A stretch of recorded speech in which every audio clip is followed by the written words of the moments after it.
This is NDTV, and you're watching Classics. Hello and welcome to Walk the Talk. I am Shekhar Gupta in front of Masjid Abdul Nabi, a great Islamic institution built more than 500 years ago. And my guest this week, a very young Maulana, 39-year-old, Mahmood Asad Madni Saab. Welcome to Walk the Talk. आपका बहुत-बहुत स्वागत है Walk the Talk पे. शुक्रिया बहुत. Young Maulana और represent करते हैं one of the most puritanical but liberal streams of Islam. आप तशरीफ़ लाए, बात कर रहे हैं, इसके लिए हम शुक्रगुजार हैं आपके. शुक्रिया. आपका कहना है इस वक्त तो आपके ऊपर चारों तरफ से कोई ढूंढ रहा है आपको, कोई प्रेशर है. आपकी पार्टी, बहुत लोग नहीं समझते हैं कि नंदीग्राम में पश्चिम बंगाल में जो पीछे हुआ उसमें जो रेजिस्टेंस था वो आपकी पार्टी ने लीड किया. सदीकुल्ला जो हैं वो आपकी पार्टी के हैं. जी, वो हमारे स्टेट के जनरल सेक्रेटरी हैं और स्टेट की यूनिट ने इस मामले पर लीड ली है. लाइमलाइट में ये मामला ज़्यादा आ गया है. अदरवाइज़ जमीयत उलमा की ये हिस्ट्री है कि उसने जब भी इस तरह के इश्यूज़ आए हैं उसमें लीड लिया है. इवन आज़ादी की जो हमारी हिस्ट्री है उसमें भी अगर आप ईमानदारी से देखेंगे तो जमीयत उलमा आपको लीडिंग रोल प्ले करती हुई नज़र आएगी हर कदम पर. 1919 में जब इसकी बुनियाद रखी गई, इसका मतलब आप कांग्रेस से भी आगे थे. जी, जिस वक्त में कांग्रेस सिर्फ इंटरनल इंडिपेंडेंस और इंटरनल कुछ हुकूक की बात करती थी, अंदरूनी आज़ादी की बात करती थी या पॉलिटिकल उसकी बात करती थी, शमूलियत की शामिल होने की बात करती थी, उस वक्त में जमीयत उलमा पूरी आज़ादी की मांग लेकर चली. कांग्रेस तो उसके सालों के बाद शामिल हुई है इस मूवमेंट में. और पार्टीशन के वक्त भी आपकी पार्टी जो थी, जो आपका ऑर्गेनाइजेशन था, ये बिल्कुल पार्टीशन के खिलाफ था. ये मुसलमानों का सिर्फ ये अकेली ऑर्गेनाइजेशन थी और मुसलमान उलमा में मौलाना हुसैन अहमद मदनी पहले आदमी थे जिन्होंने इसको अपोज किया पॉलिटिकल रीज़न से नहीं बल्कि रिलीजन की बुनियाद पर कि मज़हब हमारा इस बात की इजाज़त नहीं देता कि हम इंसानों के बीच में मज़हब की बुनियाद पर, मज़हब को बेस बना के, रिलीजन को बेस बना करके तफरीक़ करें और बांटें. इस बुनियाद पर उन्होंने कुरान और हदीस की रोशनी में इस डिवीज़न को अपोज़ किया, अपोज़ करते रहे. इवन जब कांग्रेस इसके लिए एग्री हो गई, गांधी जी एग्री हो गए, तब भी उन्होंने कहा कि हमने तो इसको एक मजहबी फरीज़ा समझते हैं, यानी अपना रिलीजियस ड्यूटी समझ करके हमने इसको अपोज किया, तो हम इसके मुखालिफ. क्योंकि मैंने आपके वालिद साहब की एक बुकलेट देखी जिसमें उन्होंने कहा कि हज़रत मोहम्मद साहब ने भी कहा है कि अपने मुल्क से सबसे पहले प्यार करो, सबसे बड़ी ड्यूटी. यानी हमारा मजहब, हम मुसलमान हैं तो हम अपने मुल्क से अगर मोहब्बत करते हैं तो उसकी सबसे बड़ी वजह यह है कि हम सच्चे पक्के मुसलमान हैं. लेकिन कुछ लोग अब ये कह रहे हैं महमूद भाई जी, बंगाल में, कि जबकि बंगाल यूनिट है, खास करके नंदीग्राम में जिन लोगों ने लीड किया उनका अमेरिकन से बहुत ताल्लुक है और अमेरिकन डिप्लोमेट उनको मिले और वो अमेरिकन के कहने से कर रहे हैं, अमेरिकन के साथ मिलके, कि क्योंकि वहाँ पे एक लेफ्ट की सरकार है, कम्युनिस्ट सरकार है जो एंटी अमेरिका है, उसको आप डैमेज करना चाह रहे हैं. तो आप नहीं, हम तो आपके ऊपर एक लांछन लग रहा है कि आप कोलैबोरेटर हैं अमेरिका के. हाँ, ठीक है. देखिए, ऐसा होता है कि जब किसी का इरादों को रोक दिया जाए, और वो भी इतने बड़े आदमी को जो सिर्फ चीफ मिनिस्टर नहीं है बल्कि डिक्टेटर है, जब उसके सामने इतनी बड़ी रुकावट खड़ी हो गई तो उन्होंने अपनी झेप उतारने के लिए किसी के ऊपर भी कुछ भी इल्ज़ाम लगा दें.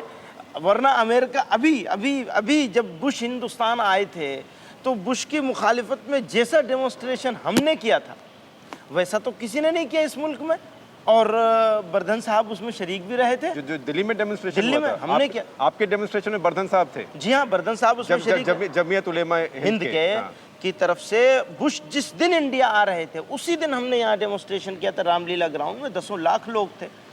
तो जब हम अमेरिका का विरोध करें, मुखालिफत करें बुश के हिंदुस्तान आने पर और हिंदुस्तान की खारिजा पॉलिसी पर, तो तब भी बुश के दोस्ती में ही कर रहे हैं, अमेरिका के इशारे पर कर रहे हैं. ये तो हमारा एक उसूल है. उसूली बात है, अगर आप गलत करोगे तो आपके खिलाफ भी हम लेकिन बुश और अमेरिका के आप खिलाफ हैं इस वक्त। बिल्कुल खिलाफ है और कभी हमारी दोस्ती नहीं हो सकती और इसकी सफाई देने की ज़रूरत नहीं है कि हम उनके कहने की वजह से हम सफाई देने लगे कि नहीं हम साहब बुश के बहुत बड़े मुखालिफ हैं। नहीं, ऐसी कोई बात नहीं है।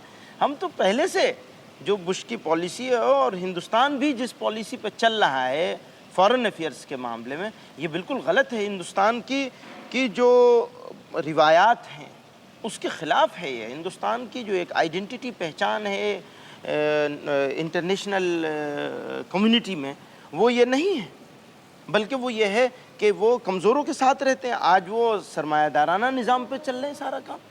और बुद्धदीप जी या वेस्ट बंगाल की जो गवर्नमेंट है, तो हम तो उसके मुखालिफ। लेकिन उनका कहना यह है कि जो सादिकुल्ला हैं आपके लीडर जो वेस्ट बंगाल में जी, उनके साथ अमरीकी सफारत खाने के कोई बड़े हाई ऑफिशियल आला अफसर मिले जी। और उन्होंने कहा कि आप ये करिए। नहीं, ये तो उनके कहने की बात है।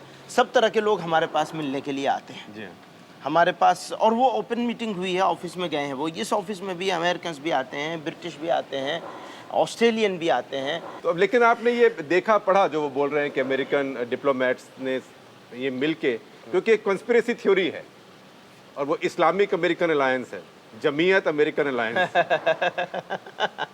ये तो अपने कम्युनिस्ट भाइयों के जहन की उपज है कि वो जब उनके हाथ में कुछ नहीं आ रहा है, कुछ उनका चल नहीं रहा है और वो देख रहे हैं कि वो बेबस हो गए। और ये मोमेंट मुसलमानों का नहीं है, ये मुस्लिम इशू नहीं है। ये जिस इशू पर नंदीग्राम की लड़ाई चल रही है, ये तो कॉमन इशू है, आम लोगों का, गरीब लोगों का। तो इस इशू पर उन्होंने डिफीट हुई है, उनको पीछे हटना पड़ा है, तो इसको बर्दाश्त नहीं कर पा रहे। पहली डिफीट हुई है। आपसे मिलने आए बुद्धदेव जी, क्या हुआ, कैसी मीटिंग रही आपकी? अच्छी मीटिंग रही, बहुत अच्छी हुई, अच्छे माहौल में बात हुई। लेकिन हमने कहा कि इंसान तो समझदार है, समझदार होते तो अपनी पार्टी के सीनियर्स को कॉन्फिडेंस में लिए बगैर इतने बड़े बड़े कदम ले लेते, नंबर एक। नंबर दो, समझदार होते तो अपने अलाइज को इस तरह से इग्नोर कर देते। नंबर तीन, अलाइज तो बर्दन साहब आपके भी अलाई हैं। हमारे तो सब वो भी अलाई हैं। हम उनको अपने से बाहर नहीं समझते, नाम उनको लेकिन खत्म ये करना बात चाहते बहुत लोग जानते नहीं है कि आपने जो डेमोन्स्ट्रेशन किया बुश के आने के खिलाफ, उसमें बर्दन साहब शामिल थे। हाँ, सब मीडिया ने सबने देखा दिखाया।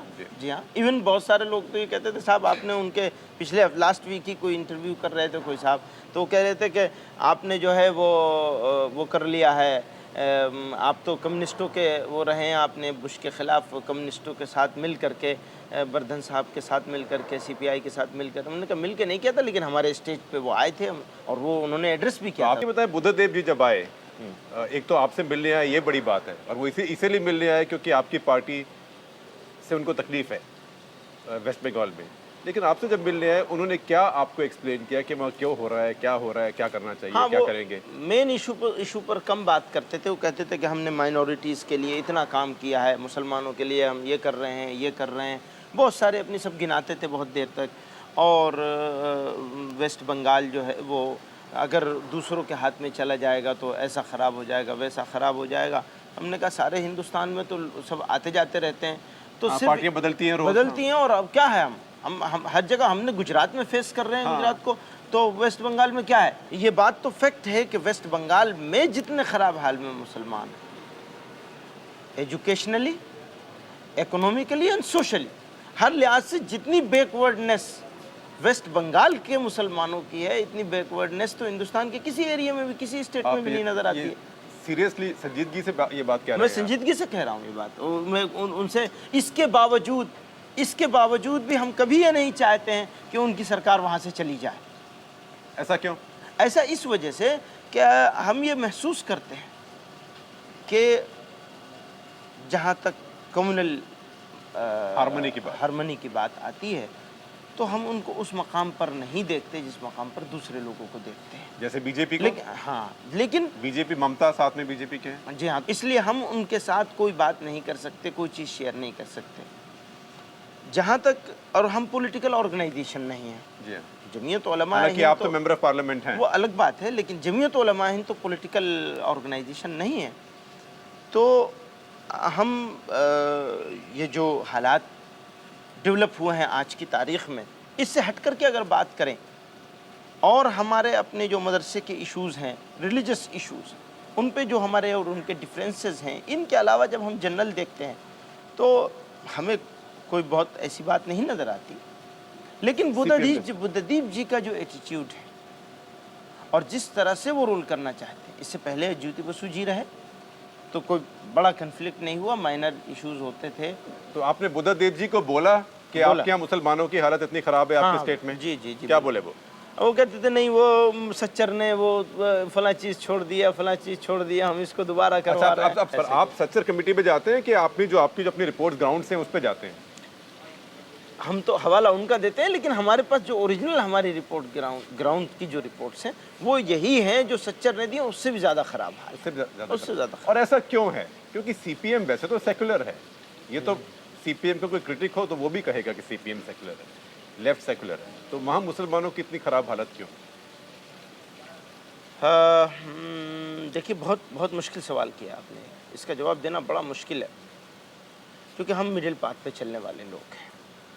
आपकी पार्टी जमीयत उलमा हिंद, इसकी आइडियोलॉजी हालांकि जो हमको मिली है, हालांकि स्पिरिचुअली आप देवबंदी हैं, लेकिन आप देवबंदी बिल्कुल- लोग भी देवबंद, बेसिकली देवबंद सेक्ट जो है, देवबंदी स्कूल ऑफ थॉट जो है, वही मिडिल पाथ पे चलने वाला वही का middle नाम path है। पे और वहीं से हमको ये बीच का रास्ता इख्तियार करने के लिए इंस्पिरेशन मिलता है। अब ये नई रेपुटेशन क्या हुई कि देवबंदी स्कूल बड़ा एक्सट्रीम है, मीडिया तालिबान है, मीडिया ने इसको प्रोजेक्ट कर दिया। तालिबान ने कहा कि हम देवबंदी स्कूल ऑफ थॉट के लोग हैं, लेकिन ये वहाँ की उनकी रीजनल लड़ाई थी।